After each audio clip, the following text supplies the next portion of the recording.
The border has two sides. But there's no two ways of looking at it. These are good people, strong people. We're two reporters visiting both sides of the border. Open the border both ways. We're here to show you the issues and the policies, the faces and the stories. Physical barriers or a wall. We actually refer to the U.S. as a golden cage. This is the border. And this is how we see it now.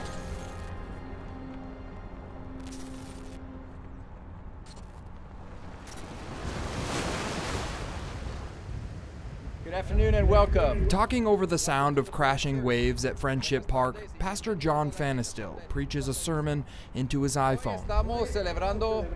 His gospel is then transmitted to a set of loudspeakers, speakers that are on the Tijuana side of the U.S.-Mexico border wall. This is Border Church, a tradition that John started back in 2011, shortly after the completion of the border wall. We often hear the word in Spanish, agridulce, bittersweet, because there's such bitterness to the separation, but also a sweetness that comes with being reunited. For more than a decade, friends and families on both sides have met here to talk face-to-face with each other. We've had families come, many people have over the years have brought their dying loved ones for kind of final farewells. It's important to note the Mexican side of Border Church is much livelier than the desolate, highly guarded U.S. side. But it wasn't always like this. I'm going to come around. We don't want to get a... Before the border wall, a barbed wire fence was all that separated Tijuana from San Diego County.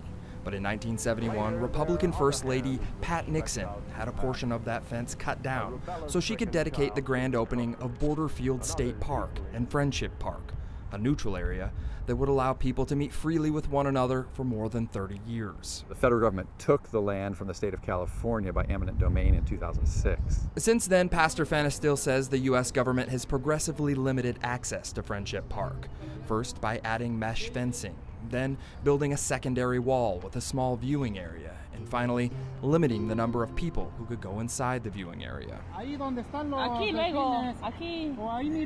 People like the Carmona family. Is some fence over there, we cannot cross over there. Really close, no, we cannot do it. It's been nearly a year since Daniel has seen his sister's daughter. They hoped that Border Patrol would let them through the secondary fence and into the viewing area, but because of a Trump-era federal mandate called Title 42, a distant cell phone video chat was all they got. So unfortunately, Title 42 has come and it feels like Title 42 was kind of the culmination of a long, slow process of closing Friendship Park. It's only by the exercise of the utmost care that this dangerous, ever-threatening disease is kept outside our borders. Title 42 was enacted in World War II, but it really hasn't been used since. That is until March of 2020, when the Trump administration and the CDC brought it back so they could slow the spread of COVID-19 by restricting travel worldwide. Now Title 42 really only remains in place at the Mexico-U.S. border. It allows Border Patrol to swiftly turn back people who try to cross and seek asylum, leaving many stuck waiting in Mexico, like Jose Giovanni. Jose Giovanni is in limbo. Nos representa paz, tranquilidad, armonía.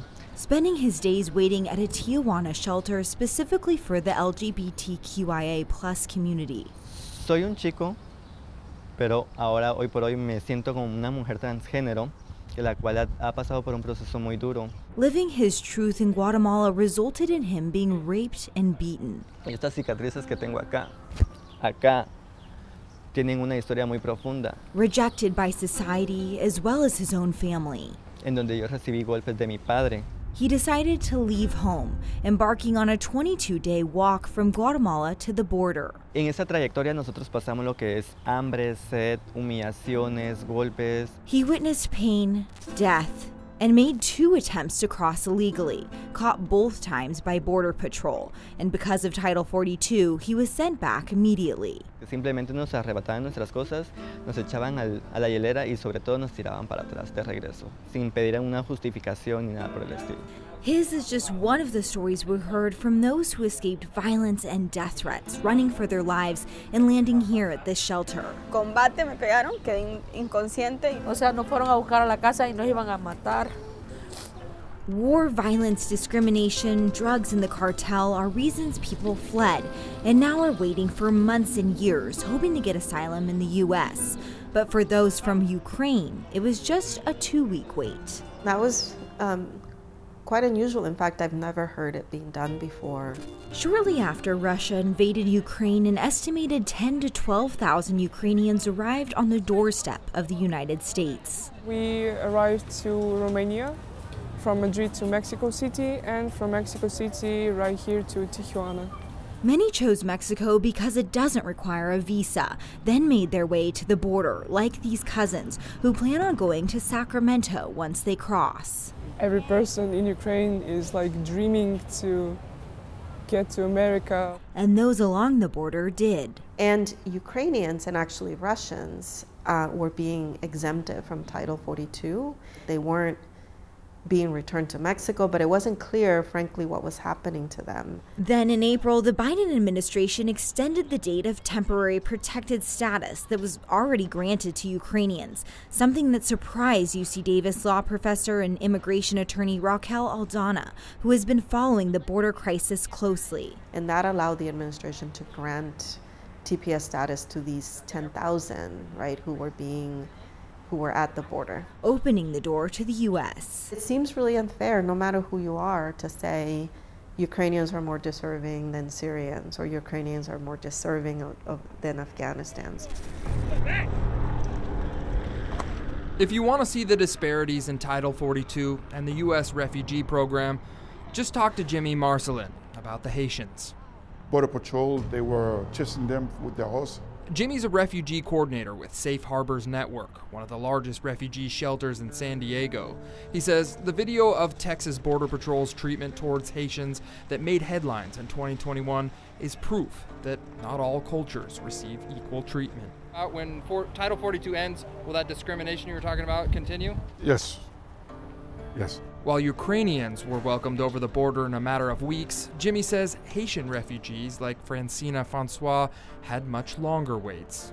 Y si en caso lo pegue a nosotras y a veces lo violas las mujeres, así que está la vida hasta que nosotros llegate aquí.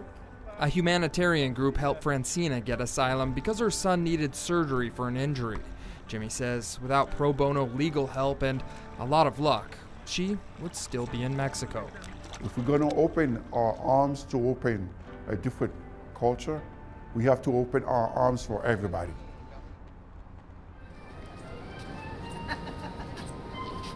As the border's neighbor, Tijuana, by default, has opened its arms to all. I was born here in Tijuana, so I have been watching the process, the transformation in the city. He and his colleagues have seen their city become a home for an array of nationalities. It's like a Mexican New York. A modern-day Ellis Island as many wait to cross the border. The U.S. Committee for Refugees and Immigrants is a worldwide advocacy group that helps migrants. Their Mexico-based team in Tijuana works to help those desperate to come to the U.S. Provide assessment, orientation, and representation. But because of Title 42, they're running into a literal and figurative wall. To exercise its authority under the Title 42 to prevent the transmission of the virus. There's a lot of people who has a really strong asylum cases.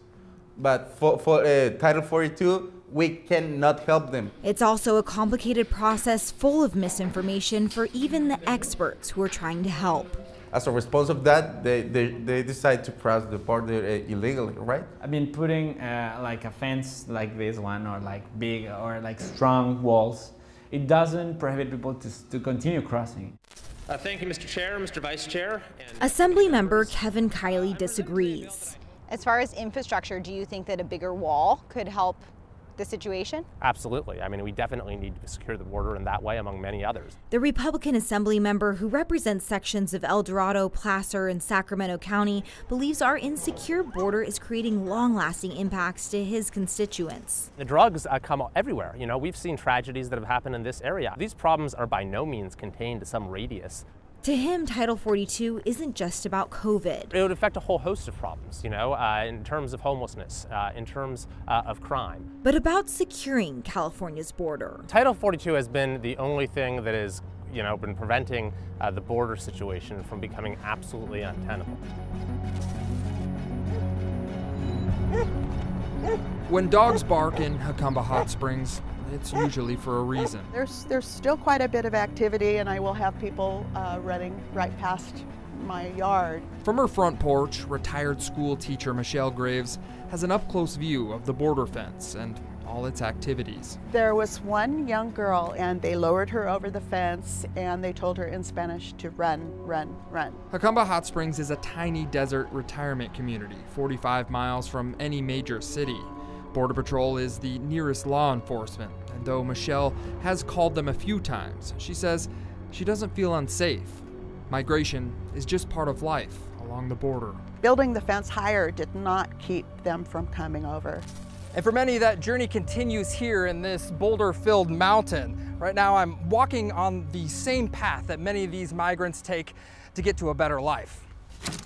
We actually refer to the U.S. as a golden cage. This wall here is what keeps us inside. If you follow the path of empty water bottles and eaten canned food, you may have stumbled on blessings from the humanitarian group Border Angels. Folks that are reaching into this crate is because they're desperate to survive at this point. Executive Director Dulce Garcia and her team of volunteers regularly place food and water along known migrant paths throughout the Jacumba Mountains. It's a part of San Diego County known for its high temperatures and tough terrain. We've talked to families where the loved one reached a gallon of water and didn't survive. Just last year, Border Patrol reported more than 550 migrant deaths along the U.S. southern border. That's not even including the unknown number of people who have perished beyond the borders in the desert mountains. And this is especially concerning since Dulce and her team are starting to see more children crossing alone. We're seeing families choosing to send their unaccompanied minors across the border so that they can make it, so that their teenage boys can survive while they remain in Tijuana. It's a different type of family separation. She is my mother from up here. She is my mother for help other people. We found an example of the family separation that Dulce is talking about, and he's 500 miles from the border in Stockton. I crossed the border April 6, 2021, and I am 7 days in the detention center. Jose was 17 when he left Mexico. His mom, who has since passed, used to care for traveling migrants in his hometown and encouraged Jose to cross the border too. Every time Mexican or non-Mexican, she helped. Jose was lucky enough to cross the border and find housing through a migrant assistant program. He since joined a labor advocacy group called Farm Workers Organization of California, and they're gathering statistics on the number of migrants who are coming to the San Joaquin Valley in Northern California. 75% of people cross the border and move here to North California for more better working in field. Sprawling below the scorching desert heat to submerging into the sea, the United States Border Patrol is entrusted in guarding every inch of the 140-mile wall that divides Mexico and California. They're looking for any cross-border traffic that may have been detected earlier on. Division Chief Schwerdfager has worked alongside our nation's borders for 24 years. Yeah, I've been from Arizona all the way to Texas, and then also in California as well. During that time, he's seen a lot of change, from the wall itself. A lot more infrastructure from when I started. And the technology has expanded our efforts and our capabilities. To who arrives at it. Different nations from all over the place that are crossing here. But the one thing that hasn't changed is the continued attempts to cross it. In fact, it's gotten busier for his team. Border Patrol data shows their number of encounters with people they've had crossing has drastically risen from 2020 to 2021 and 2022 so far. We do, see people that cross at all times at this point in time. Now, if someone is trying to cross the border and they're apprehended by Border Patrol, they're put right here where I'm sitting in the back of this Border Patrol car before they're taken into custody. So this is 24 hours a day, 365 days a year. Making for a physically and emotionally challenging job, bonding the agents who serve out here. We just kind of bleed green. They share an understanding that's different from many far from the border's front lines. There is a misconception that the border is completely open and we don't have enough manpower out there, we don't have enough technology, we don't have enough infrastructure. That's absolutely false. Perspectives. The border looks different depending depending on what side you're looking at. They were able to touch, to get close, to share moments, to share laughs, to share everything. If you want to see the perspectives of people separated by the border, just look at the photographs taken by Maria Fernandez. My documentation is to be there and to see the struggle of the people. It doesn't matter if it's raining or it's flooded, the people come to see their loved ones. What started out as a photography class assignment is now her passion project. As the first fence posts went in at the Tijuana, California border, Maria was there to document the separation of families. And you see when they arrive over there and she starts shouting and screaming the name of her mom, Mama, Mama. It's just, it breaks your heart. For more than 2 decades, Maria documented the additions of the border wall, the mesh fencing, the increased patrols, the cameras, and the construction of the secondary wall, which kept families further apart since the gates were closed during the pandemic and Title 42 restrictions. It's a weakness from this country to protect itself with that wall.